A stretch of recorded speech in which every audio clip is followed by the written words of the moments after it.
Baiklah, Assalamualaikum dan salam sejahtera semua. Hari ini kita sambung pembelajaran Bahasa Melayu Jilid 2 Muka Surat 15. Unit 15.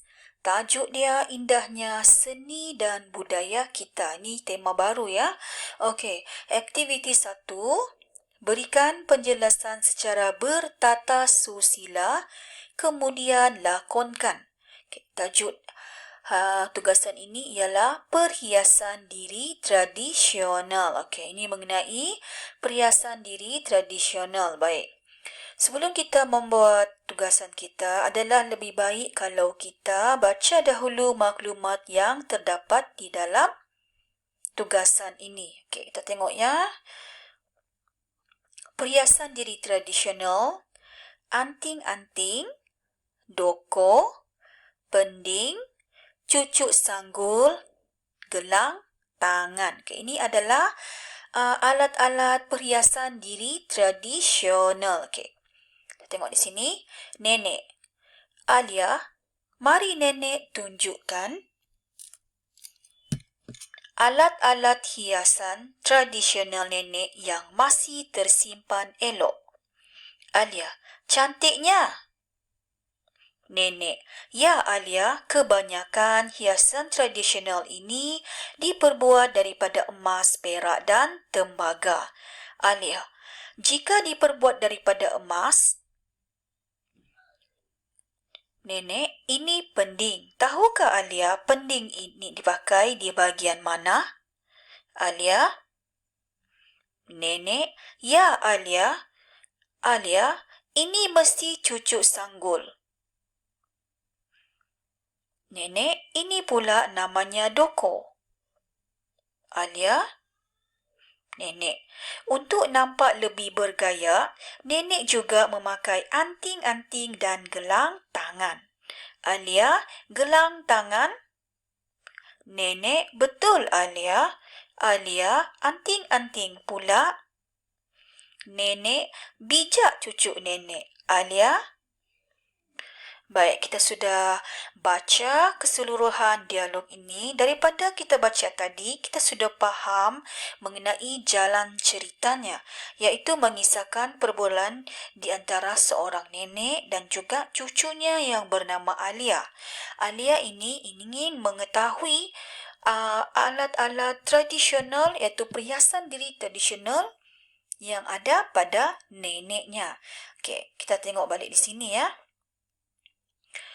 Alia, mari nenek tunjukkan alat-alat hiasan tradisional nenek yang masih tersimpan elok.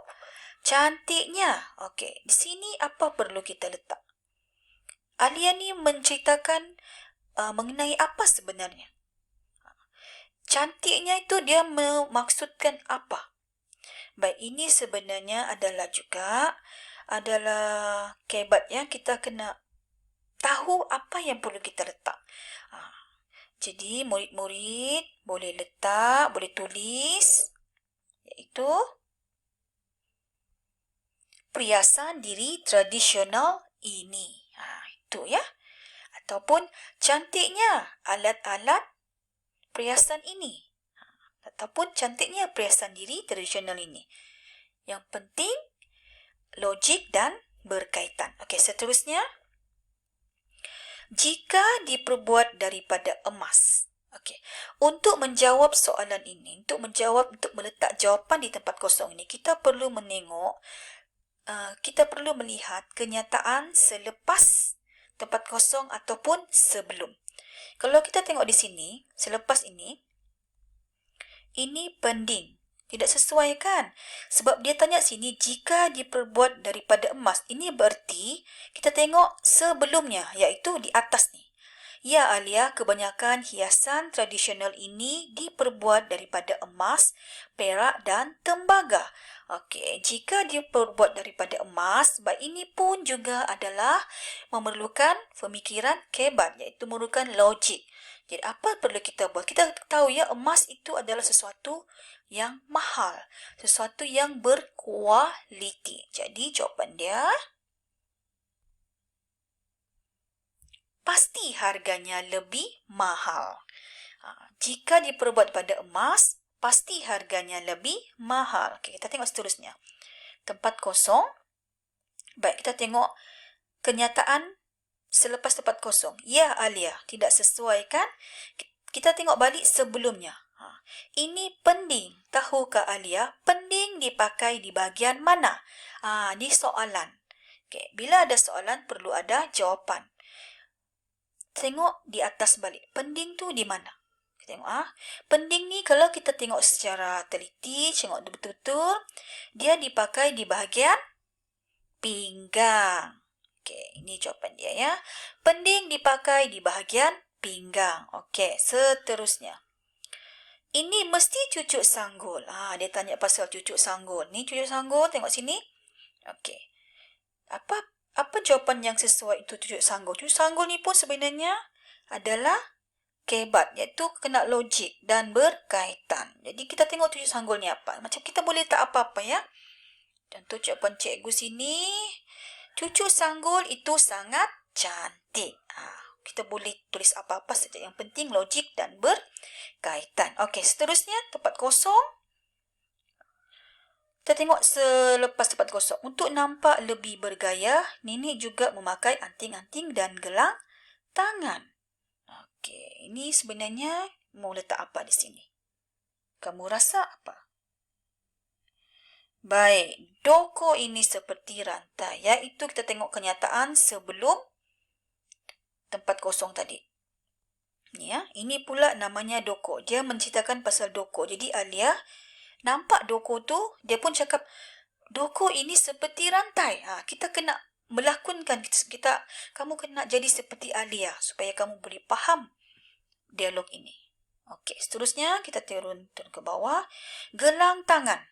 Okey, Alia menanya pasal gelang tangan. Okey, apa yang dia mau tahu pasal gelang tangan?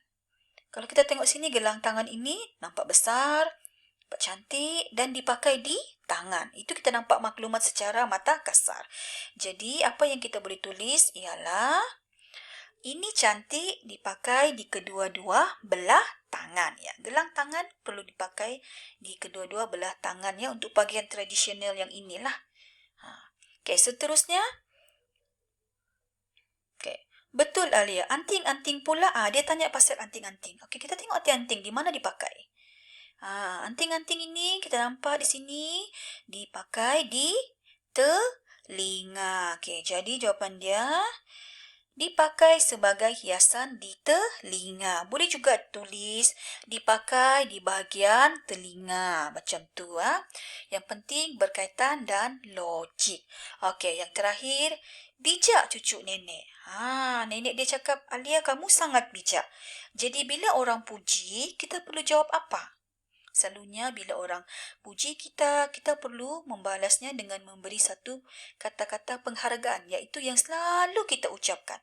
Apa dia murid-murid? Ya, betul. Terima kasih, Nenek. Okey, itu saja hari ini. Cikgu harap murid-murid faham apa yang cikgu sampaikan dan selamat mencuba.